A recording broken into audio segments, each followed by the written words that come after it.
Assalamualaikum warahmatullahi wabarakatuh. Salam sejahtera bagi kita semua. Yang terhormat, Dewan Juri, para hadirin serta teman-teman yang saya banggakan. Puji syukur kita panjatkan kehadirat Tuhan Yang Maha Esa, karena atas rahmatnya kita masih bisa berkumpul di sini dalam keadaan sehat pada kesempatan yang berharga ini. Hadirin yang saya hormati, Indonesia adalah negara yang dianugerahi keindahan alam yang luar biasa. Namun, di balik keindahan tersebut, Indonesia juga berada di wilayah yang rentan terhadap bencana. Bencana dapat datang tanpa peringatan dan mengubah kehidupan masyarakat dalam hitungan detik. Mari kita bayangkan sebuah malam yang pekat. Bumi bergoncang hebat, bangunan runtuh, dan cerita histeris memecah kegelapan. Di tengah debu yang mengepul dan fasilitas medis yang lumpuh, siapakah sosok yang berlari bukan untuk menyelamatkan diri, melainkan untuk mendekat pasien yang ketakutan? Jawabannya, tentu perawat. Perawat adalah sosok yang memberikan pertolongan, harapan, dan dukungan bagi para korban. Perawat tidak hanya membalut luka fisik, tetapi juga mengelola kepanikan, memimpin evakuasi, dan menjadi jembatan psikologis bagi mereka yang kehilangan harapan.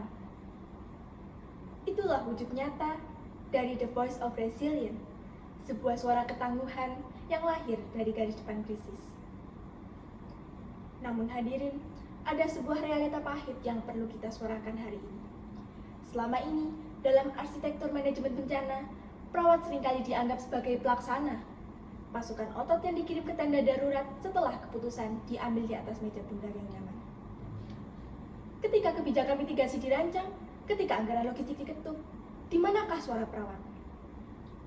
Suara perawat seringkali absen. Akibatnya apa? Manajemen bencana seringkali gagap di lapangan. Kita lupa bahwa orang yang paling tahu cara menjinakkan badai adalah mereka yang berdiri langsung di tengah badai tersebut.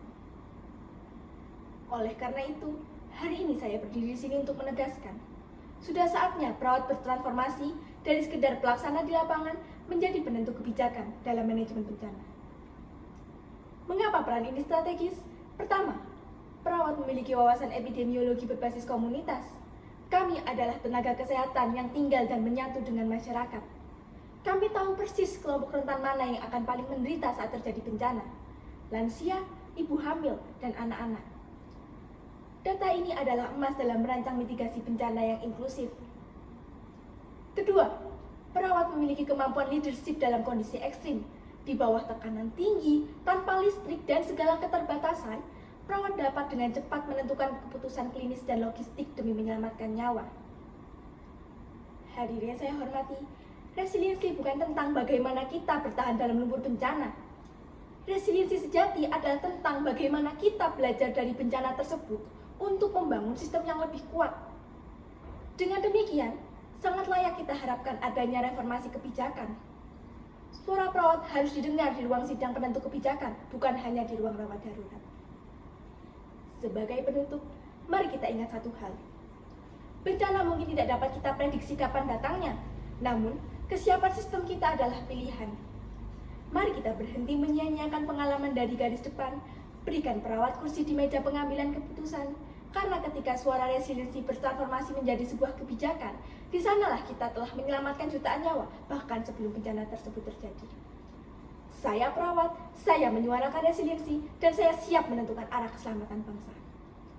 Terima kasih atas perhatian hadirin sekalian.